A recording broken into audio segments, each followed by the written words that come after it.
Alright guys, we're back doing the carbon cleaning on the intake valves here. We're going to start by doing some modest scraping. You can see over here how much carbon we're just getting off by doing some scraping. We're going to go over here too, do some more scraping. Kind of just go through all of them. Make sure the valves are closed first. The back two over here are open and all the rest are closed. So if you have trouble figuring out, put some brake clean or rubbing alcohol in there and see if it leaks past the valves. If it leaks past the valves relatively quickly, that's how you know they're open. So tape those off if they're open, and then if they're closed, start scraping, and we'll get to cleaning those.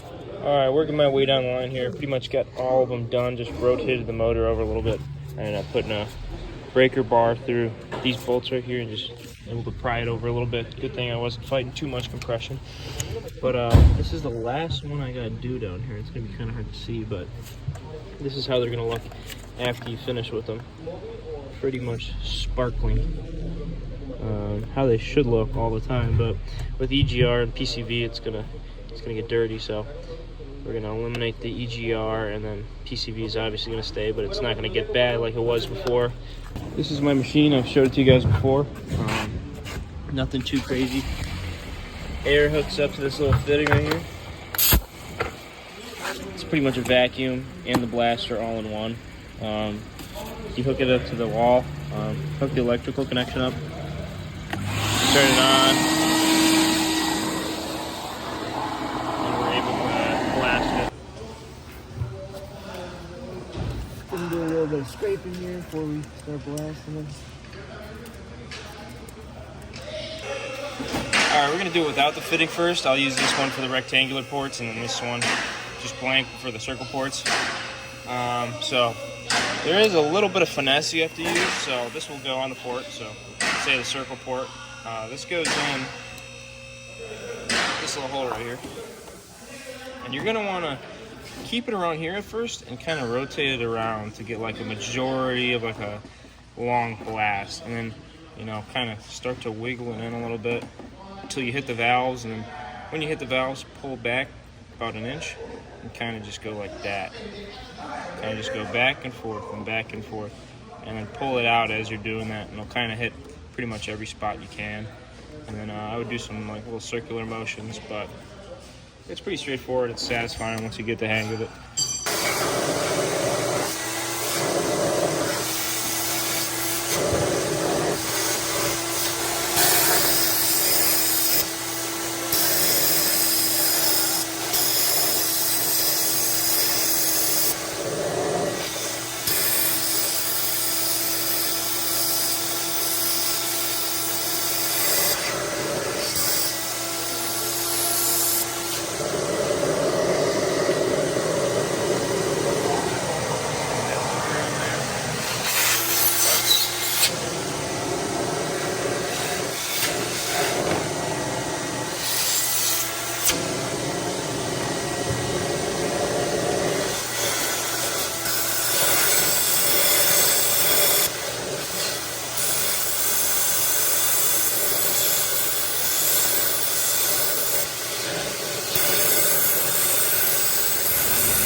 I'll use a straw to suck up the residual.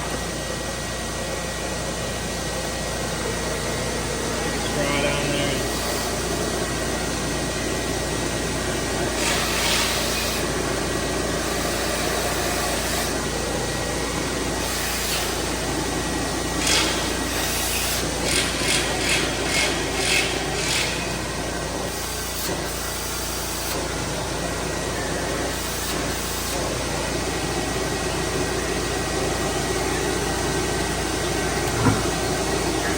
Alright, pretty much just wrapped up the carbon cleaning. Gonna brush this off a little bit, but I just cleaned up the mating surface real nice. So we're pretty much at the point where the intake manifold is ready to go back on. Besides that, I might clean up the valley just a little bit more for him. And that should be a majority of it. I mean, a lot of that carbon came off relatively easy. It was dry and flaked off. It wasn't like a wet carbon that was like baked on there or anything. But here we are. So once the intake manifold goes back on, we're going to be moving on to the DPF. So that'll be for that. All right, starting on the DPF, there will be 2 hoses right here. These are for the diesel particulate filter pressure sensor, so it's pretty much a differential pressure sensor to see on what the pressure difference is right here. And then it'll tell the computer and say, hey, it's getting kind of clogged, or we need a regen, or what's going on there. So you can pretty much tell if this is getting clogged or not via that sensor. But we're just gonna snip these off right now, maybe replace them later, wink wink. But these 3 bolts on the bottom of the diesel particulate filter right here are probably not going to come out. This spot gets very hot right here, as opposed to just a foot back after the DPF. See how hot the DPF gets, because these things look brand new and I had to air hammer these off. So it's going to be your best friend if you can possibly get one from somewhere. These things, if you get a long extension on it, you're able to go through this back hole right here and just barely tap the back, barely get the back nut over there. But these 2 came out fairly easily with the smaller attachment handy. So just make sure not to puncture this little flex pipe right here, because that's attached to the primary catalyst right there. But we're not going to be removing that. We'll be removing this for testing purposes. And then moving over here, probably going to have to remove this guy, which I believe is H4. Stick that in there and loosen it up. Shouldn't really be rusted in. These things are usually pretty good. And then as we come back here, we're probably going to take off these 13 millimeters /Husamajig sensor, possibly NOx sensor, going up there. After pulling out the DEF injector, you can definitely see why it's throwing a check engine for it. It's got a lot of crystallization on there, and it looks like the spray nozzle is pretty much blocked at that point. We do have a spare one, but you kind of start to see how dirty it is up there. So I wouldn't doubt that this thing isn't injecting correctly, and the computer's not seeing the NOx emissions drop, so it's throwing a red flag and not allowing it to start. So go ahead and take this off to replace it.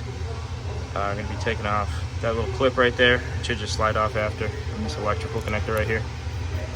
All right, with the DEF injector, you squeeze the clips this way, and don't try to pry them, not the other way. You don't go like that.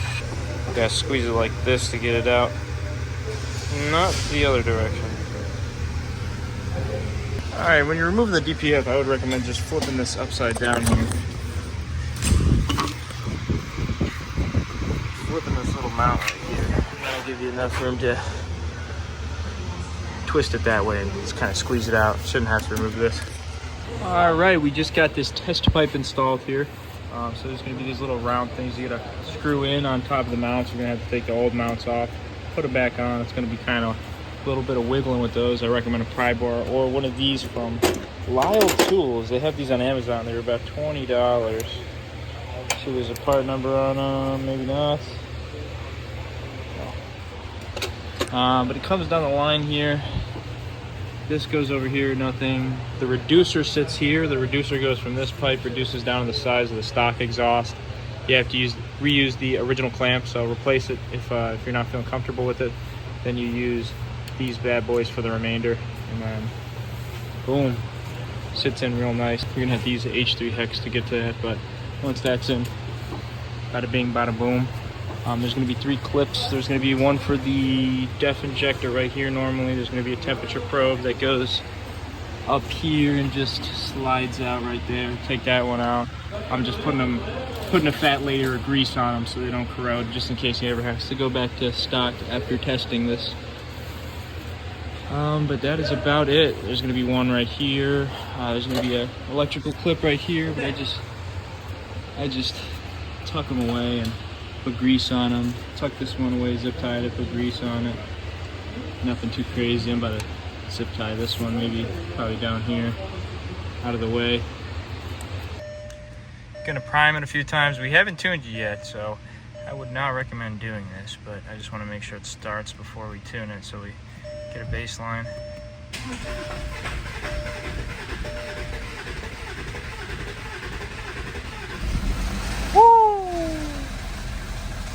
She is alive.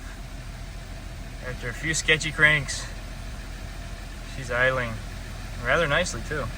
Alright guys, that was kind of a crappy video. I apologize in advance for the lack of descriptiveness and everything that I'm doing here. My plan in the future is to get a pair of Meta Ray-Ban glasses so that I could just wear them and kind of do everything, show you guys the angles I gotta get in and every little intricate thing, because you know this is more of an entertainment thing rather than an actual informative video.